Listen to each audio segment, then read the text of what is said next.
तर आहे का? काही जातीवादी लोक म्हणतायत की तुमच्या घरात तेल नाही. आमच्या 7 पिढ्या गेल्या तरी तुम्ही आमची बराबरी करू शकत नाही.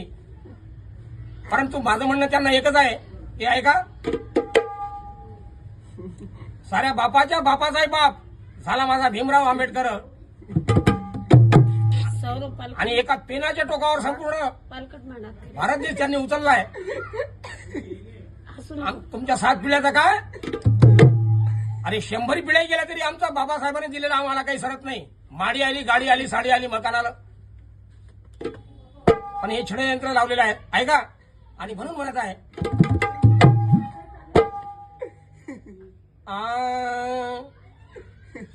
सिंहाच्या छातीचा, मर्दाच्या जातीचा, असा होता भीमराव.